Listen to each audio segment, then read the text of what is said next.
أنا بنت هالبلد، تربيت فيها، درست فيها، كبرت فيها، وجدت ناس ساعدتني في مرحلة في حياتي، وأنا بحب أرجع وأعاود إني أنا لهذا المجتمع أعطي زي ما أنا أخذت منه. كتير في أفراد في المجتمع بحبوا كتير يساعدوا ويساهموا في خدمة المجتمع. طبعاً الخدمة بحد ذاتها يمكن هي أرقى درجات الحب لأخوك الإنسان. مهاتما غاندي قال: السعادة الحقيقية تأتي من روح العطاء. مظبوط، السعادة اللي منحني إياه العطاء هو من أكثر التجارب اللي فيها فرح أنا اختبرتها بحياتي. في خدمتنا للآخرين إحنا بننجح كأشخاص وكنادي وكمؤسسة. وقيمنا إنه نحن حب العطاء، والناس تتعرف على هذا الشعور، ونحاول نربي هذا المبدأ في باقي المجتمع. فإحنا كأولاد هذه المدينة بنعرف عن احتياجاتها وبنحاول نلبي احتياجاتها بالطريقة اللي إحنا بنشوفها مناسبة. روح الروتري هي روح تعاون وعطاء. في الروتري يتم إنشاء مشاريع كبيرة، وهناك مبادئ وأسس تخضع إليها كعضو في الروتري. نادي الروتري هو مؤسسة دولية. أنشئ نادي الروتري عام 1905 في شيكاغو في الولايات المتحدة من عدة أشخاص، وكان هم رجال أعمال مهتمين بخدمة مجتمعهم المحلي. في ذاك الوقت كانوا يجتمعوا مرة في الأسبوع، كل مرة في بيت واحد مختلف، ومن هنا إجا الاسم روتري بالنسبة إلى روتيت. مجتمع الروتري هو مجتمع كتير حلو، هو مجتمع منتشر حول العالم، ممكن تتواصل معهم بسهولة، ممكن تروح تحضر اجتماعات في أي محل بالعالم. شعار الروتري هو الخدمة فوق الذات، وأهم إنجاز عمله الروتري هو تجسيد هذا الشعار من خلال المشاريع اللي بيعملها في كل العالم للناس المحتاجة، منها مكافحة شلل الأطفال، والذي نجحنا تقريبا في إزالته من كافة أنحاء العالم.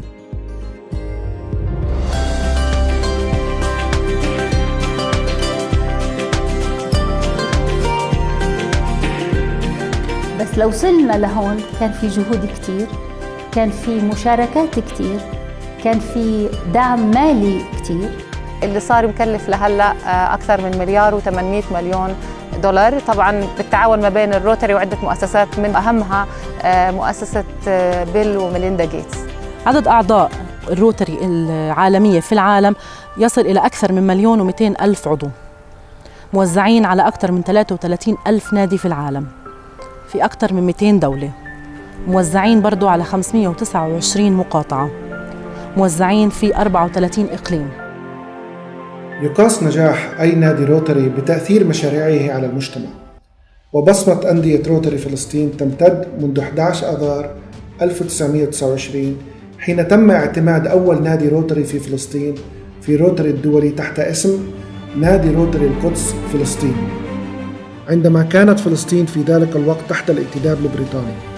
وبعد الاحتلال الإسرائيلي عام 1948 حل اسم دولة إسرائيل مكان دولة فلسطين في دليل أندية الروتري الدولي. وبتاريخ 30 نوفمبر 1961 تم قبول نادي روتري القدس الأردن في الروتري الدولي، حيث كانت فلسطين في ذلك الحين تحت الحكم الأردني. وتم قبول نادي آخر عام 1966 وهو نادي روتري رام الله الأردن. ومنذ عام 1960 وحتى 1977 اندرج نادي روتري القدس كجزء من أندية المنطقة الروترية 199 المخصصة في ذلك الوقت لإسرائيل. ولكن في عام 1969 تظهر رسالة من الأمين العام للروتري الدولي جورج آر مينز، والتي يقول بها: يجب أن يوضع في الاعتبار أن الجزء الشرقي من القدس يقع في منطقة خارج المنطقة الروترية 199. وفي 30 يونيو 1980 تم إغلاق أندية روتري القدس ورام الله الأردن، وخلت فلسطين من أندية الروتري لعدة سنوات، وذلك رغم قيام مجموعات من رجال الأعمال والخبراء ببعض المحاولات لإعادة تأسيس أندية في فلسطين. حتى تاريخ 18 مايو 2010 حين تم قبول عضوية نادي روتري رام الله فلسطين في الروتري الدولي. وفي عام 2013 تم قبول عضوية نادي روتري بيت لحم، وتم قبول عضوية نادي روتري البيرة عام 2014. وفي 31 أكتوبر 2014 تم قبول عضوية نادي روتري القدس الشرقية فلسطين.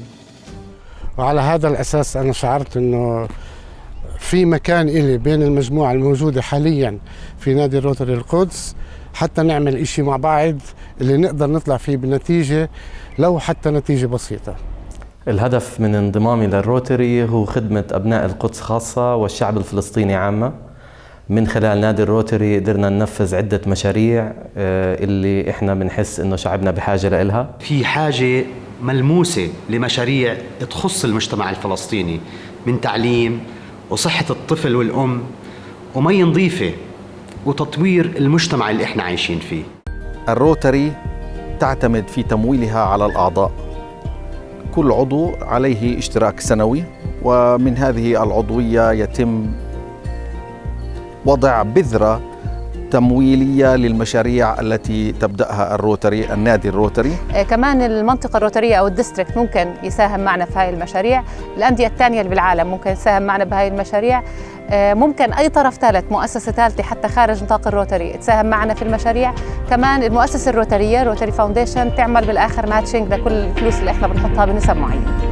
يعمل أعضاء الأندية بشكل طوعي في جميع مراحل المشاريع، من تقدير الاحتياجات المجتمعية، كتابة المشاريع، جمع التبرعات من الأندية والجهات المانحة، تنفيذ المشاريع ومتابعتها وتسليمها للمستفيدين، وحتى كتابة التقارير النهائية. من الجدير ذكره بأن قيمة المشاريع للأندية مجتمعة قد تجاوزت $1,000,000.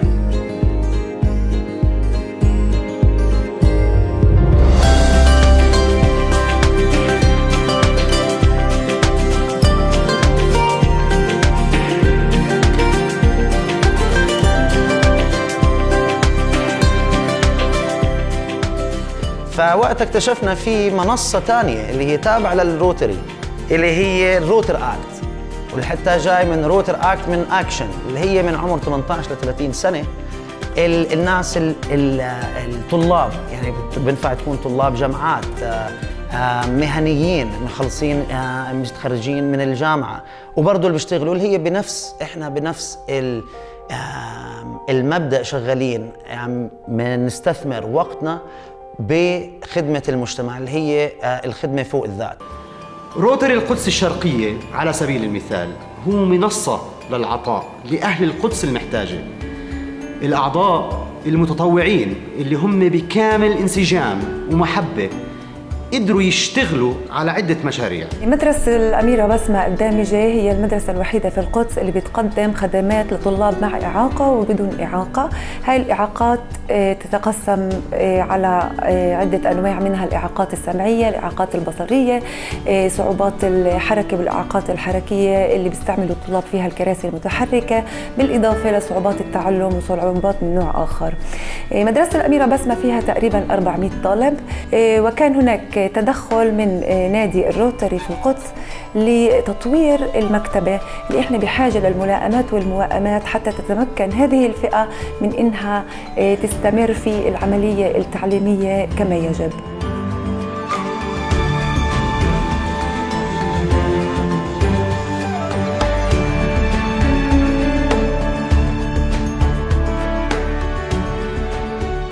وأنا شخصياً من بداية حياتي وأنا أؤمن أنه الخدمة فوق الذات تبدأ من الشباب، تغيير سلوك الشباب. العونة، فكرة العونة اللي هي فكرة فلسطينية قديمة، أنه كنا نساعد بعض.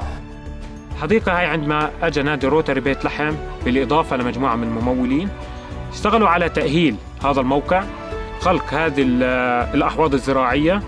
هاي الأحواض اشتغلت إن كل عائلة تيجي وتنتج الغذاء اللي بلزمها وتأخذ التدريب، ولكن الشيء الأبرز اللي لاحظناه إن كثير من هاي العائلات والطلاب وأطفالهم حكونا إن ما كان عندنا وقت سابقاً نمضيه مع أهلنا، فمن خلال الحديقة هان وفرنا لها هاي التجربة.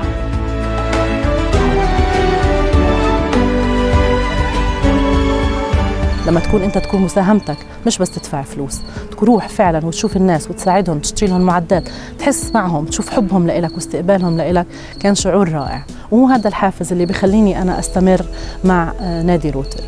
مدرسة جمعية الأمل الخيرية للأطفال الصم في الخليل هي الوحيدة في محافظة الخليل.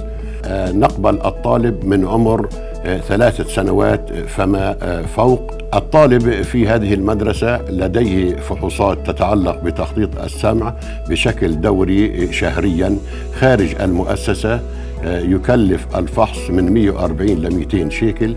لا تتقاضى المدرسة أي أجر على هذا الفحص. بودي هنا أن أشكر نادي روتري رام الله على الخدمات الجليلة والطيبة والقيمة التي قدمها لهذه المؤسسة، والتي كان لهذه الخدمات الدور الفاعل في تحسين خدماتها للطلبة الصم في المحافظة.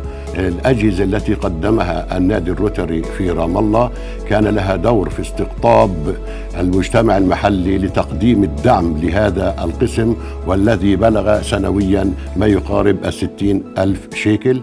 ممكن أنت تعطي الناس تنبسط شوي، لأنه أنت ما بتقدر تلبي طلبات العالم كلها وتعطي اكتفاء للعالم أو للمحتاج، بس بكل مرة الروتاريان بيعطي، بكل مرة بشعر بهاي السعادة. تجربتي في نادي روتري بيت لحم تجربة كتير رائعة، من حيث أنه كان إلي عالمي الخاص، صار إلي عالمين، عالم الاجتماعي حياتي الخاصة وعالم النادي بشكل خاص، لدرجة أنه صارت علاقاتنا كتير قوية مع بعض، صرنا أهل، اجتماعاتنا مع بعض، نستنى الاجتماع من الأسبوع للأسبوع.